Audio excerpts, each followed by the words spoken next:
Guys, very crucial, important updates. Putin's missiles or Russian missile hit NATO nations train carrying ATACMS. So these trains coming from Romania entering into Ukraine with all of these missiles from UK, US, Germany, France, you name it, from the rest of the world.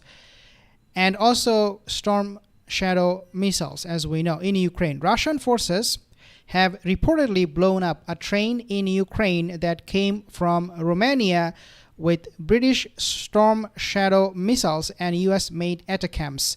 Sputnik reported. Sputnik is a Russian news outlet. They have reported on this, that this strike happened in Odessa and it took place on 2 days ago, November 28th. Nevertheless, this is still very relevant, and looks like to us NATO is not paying heed as to what Russia is demanding, which is that they want these ATACMS and this Storm Shadow missile attack to stop. But obviously that is not happening. So what Putin does? Well, he goes on the offensive and targets those missiles inside of Ukraine on those trains carrying those missiles. Now, obviously, this guy, this Zionist moron, he wants something very bizarre. His demand, his condition for a ceasefire is getting stranger and stranger every single day. Now what he wants, take a look at this one. So Volodymyr Zelensky has suggested that the part of Ukraine under his control should be taken, quote unquote, under the NATO umbrella to try and stop the hot phase of the war. In other words, he's telling Russia, you took my land, a lot of the cities and provinces or state, whatever. I don't have any problem with that. Take it. You feel safe. You feel comfortable.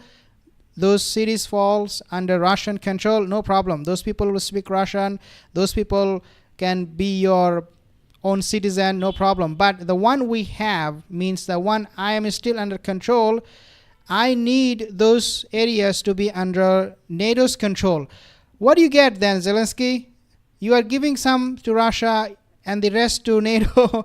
I mean, this is absolute a lunatic that we are dealing with here. He was asked by Sky News whether he would accept NATO membership, but only on the territory that Kiev currently holds. Zelensky said he would, but only if NATO membership was offered to the whole of Ukraine within its internationally recognized borders first. Also, this shows that this guy is not thinking about the Ukrainian people. What happened to those people that you are offering lands, Russia, to?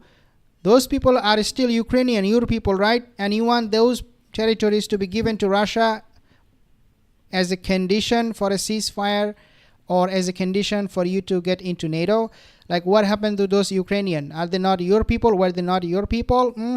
He is not, definitely. I mean, this oligarch in Ukraine, the government and those military industrial complex people who are representing the Ukrainian military, they are benefiting in millions, if not billions. Therefore, they don't really think about anybody else other than their own selves. Ukraine could then attempt to negotiate the return of territory currently under Russian control, quote unquote, in a diplomatic way, he said in a wide-ranging interview. Here is the problem, guys. Even though this is what Ukraine wants, but Russia doesn't want it. No, not at all. Russia wants to control Ukraine. Russia wants to have a say as to what Ukraine will do with NATO. Ukraine and this government is completely delusional, and therefore they don't see the reality of it. Russia does not want Ukraine to be part of NATO whatsoever. Zero. But obviously Zelensky, he wants to be part of EU membership. He wants to be part of so many things, ending up becoming part of nobody, because nobody would come to their rescue the way they think they would, because even though, yes, they're supplying, US, UK supplying weapons, missiles to them, but they know that once the government changes in Washington, everything will come to come to a halt. Now, I also want to make mention of this particular incident that happened in Turkey. We have seen how Turkey is saying we are cutting ties with Israel and we're not going to be dealing with them anymore. But this is what is happening. So angry heckler harasses Erdogan, exposes Turkey's double game with Israel over Gaza. So Turkish president, let's take a look at this video first. Turkish president, so this is a heckler. Recep Tayyip Erdogan faced protest accusing him of allowing crude oil shipments to Israel despite an embargo. Hecklers allege that Turkish ports were aiding Israel's Gaza operations. Satellite evidence shows tankers like Sea Vigor delivering Azerbaijani oil to Israeli terminals. Erdogan dismissed the allegations, labeling protesters as quote-unquote mouthpieces of Zionists, while researchers challenge Turkey's official denials of involvement. But we all know, guys, this is now open secret, that Turkey is doing absolutely nothing to stop getting this oil into Israel. And therefore, you have people like this person, a protester, who is exposing Turkey, Erdogan's hypocrisy. Because this is what it is. This is hypocrisy. He talks one thing on camera and he does another thing behind camera. This is absolutely outrageous and unacceptable from Erdogan. So people are holding him accountable, and that's exactly what we need to do here. Now, there is another person who is probably losing it, another leader just like Zelensky, and that leader is none other than this guy. Take a look at this guy, this MBS from Saudi Arabia. Why he's losing it? Well, he is now saying to United States, unlike in the past where you had to give me a formal declaration that there will be two-state solution between Israel and Palestine, now they are saying, oh, you do not need to make it formal, just make it public. If you just announce tomorrow that Israel will give Palestinian statehood and recognize it, that is going to be enough for us to normalize ties with Israel. This is outrageous. I mean, Saudi Arabia, I don't know why they are so afraid of US. So take a look at this one. So Saudi Arabia has abandoned its pursuit of an ambitious offense treaty with Washington in return for normalizing relations with Israel, and is now pushing for a more modest military cooperation agreement to Saudi and 4 Western officials told reporters. In a drive to get a wide-ranging mutual security treaty over the line earlier this year, Riyadh softens its position on Palestinian statehood, telling Washington that a public commitment, again, this phrase is important, public commitment from Israel to a two-state solution could be enough for the Gulf Kingdom to normalize relations. Just a public commitment. I mean, they don't know how much they lie. They don't know. I don't think Saudi Arabia has any idea what Israel is. They're a bunch of liars. They have no problem to come out in public saying what Saudi wants them to say. Yeah, we're going to give Palestinian statehood, but then what they will do? They will attack. They will keep on killing people, committing genocide there. But hey, we gave them to its solution in public, but who cares? They don't honor. Take a listen. They don't honor international laws. They don't honor human rights. They don't care about UN, what they have to say about this genocide. They don't care about nothing. They violate every single charter. They violate every single agreement. And Saudi Arabia is saying, just make a public commitment, that is enough for normalizing ties, and that Israel is going to keep that promise. They are master in not keeping their promises. Those promises that are formal, written on papers, they disregard, they dishonor those promises. And so they believes that a verbal promise in public, a commitment, is enough. I mean, come on. I think these people are completely delusional. And guess what? If Saudi does want to, or if they do go ahead to normalize ties with this Zionist state, the genocide enablers and those monsters, they will fall. the Saudi government will fall and it will crumble, because not only that, there will be big issue and problem inside of Saudi Arabia, but also think about this, the people of Saudi Arabia, they will rise up. And this is what MBS said in the past, that the reason I'm not normalizing ties with the Zionist state is because I'm afraid my people, my military, my government will sentence me to death, because this is a death sentence. He knows it. So why he is still so ambitious about a two-state solution, or that normalizing ties with Israel? He's not interested in a two-state solution. He's more interested in giving Israel what they want, and by normalizing their ties. Now, we have to talk about these other hypocrites and liars coming from the Western government, and that is this UK's Foreign Secretary, I believe, UK's Lammy. This is what he said about Gaza. He basically discredited Gaza for not having anybody to report from Gaza about the genocide. In other words, in the parliament, when he talked about Gaza, he said there is no journalist, there is nobody there to report to us. Therefore, we do not know exactly what happened. So, Saudi Arabia, we see they have this big problem. Zelensky is lying. And now, this country, this foreign secretary, I think, is lying too. Take a listen. Second question just relates to the ICC arrest warrants that took place.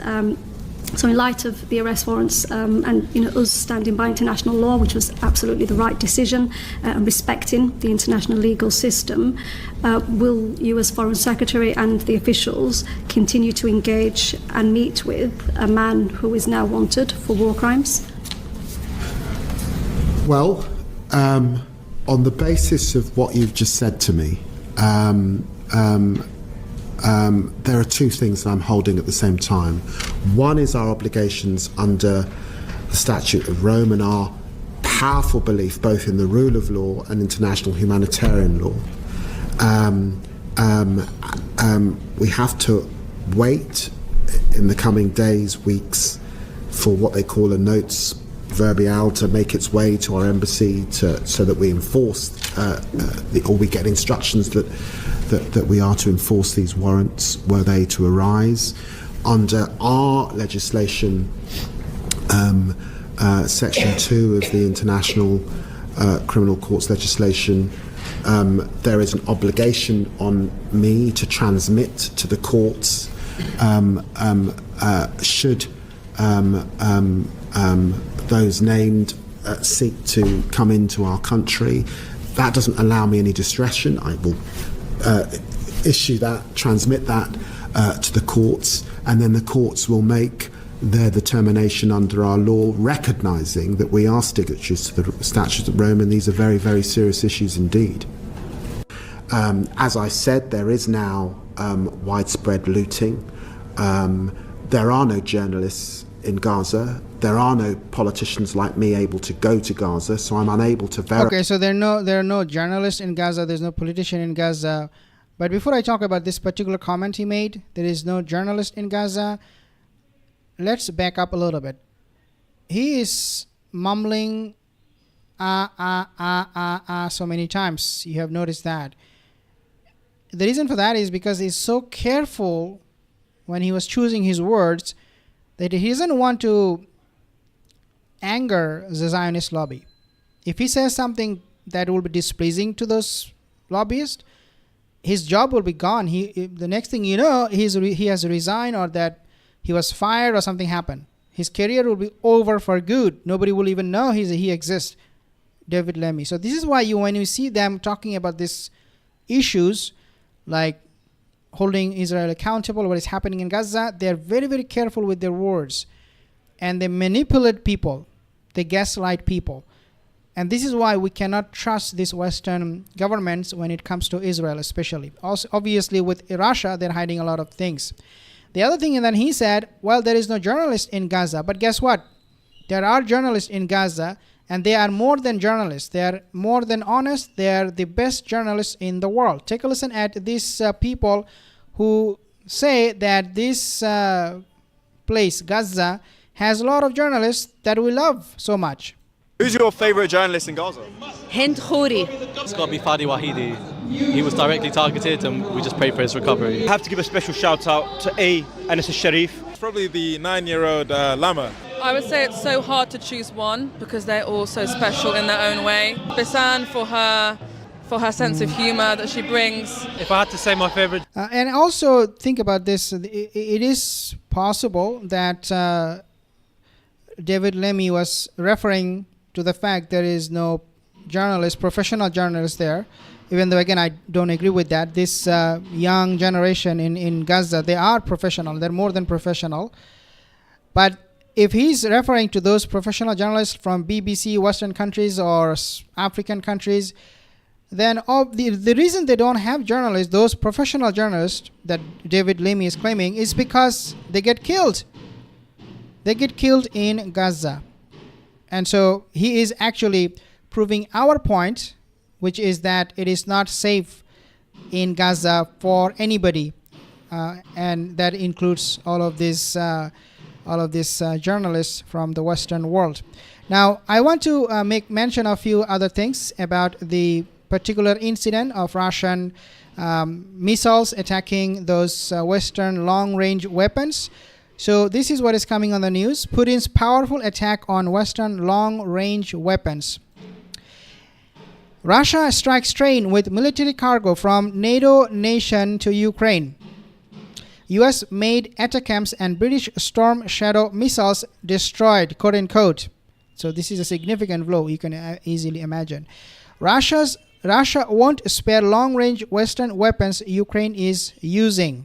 Again, these are all coming in the last few hours in the media. The Russian forces have reportedly attacked a train in Ukraine's Odessa. And that happened again on November 28th. The train was carrying British Storm Shadow missiles and US-made ATACMS. Those weapons, missiles. Sputnik, so the Russian media said, train was carrying military cargo from Romania's Constanta port. Romania is a puppet of the Western governments. The attack near Kronomorsk port in Ukraine took place on November 28th. So again, it is in Ukraine, the attack. Pro-Russian resistance coordinator Sergei Lebedev informed Sputnik. Okay, so this is pro-Russian resistance forces. On November 29th, Russian bomb disposal squad reportedly destroyed these 300 submunitions M74 of ATACMS missile system in Kursk region. Therefore, this missile system that they're trying to get inside of Russia is coming under a tremendous attack, and Russia has their eyes open, wide open I should say, on the transportation of these missiles into Ukraine. Developments come amid heightened tension after the NATO nations, and we know that recently they found some drones flying overhead in UK over US military bases. Also, there is this new report talks about how Russia is joined by 1.3 million soldiers, and this report claims that Kim's troops marched to take down Kiev. Zelensky pleads NATO for help. Korean leader Kim Jong-un has reiterated North Korea's unwavering support for Russia. A lot of people, they have problem, or they have big problem actually, believing that North Korea is helping Russia. I don't, and I think it is quite normal because the whole Western countries, they're supporting Ukraine. If Russia has by their side North Korea, I don't see that should be a big deal. Korean leader Kim Jong-un, this is what he said, including backing. He said, I will back its territory integrity in Ukraine conflict during a visit by Russian Defense Ministry Andrei Volosov, Pyongyang. Both nations discussed deepening military cooperation, and I think we already know that Iran, North Korea, Russia, and China, they are now not just a BRIC nation or economic partners in many aspects of it, but also a military alliance. Therefore, game over for this Western country, especially the dollar hegemony that we talk about. And now we are living in a time when we see that we are living in a multipolar world order, and this is just going to continue on, because what US they have done in the past for a very long time is making things much worse. They started bullying people and sanctioning countries, and that time has come to an end, especially after their support to Israel, unconditional support for this genocide in Gaza, killing hundreds and thousands of innocent civilians, mostly women and children. I'll see you in the next video, guys. Thank you so much for joining.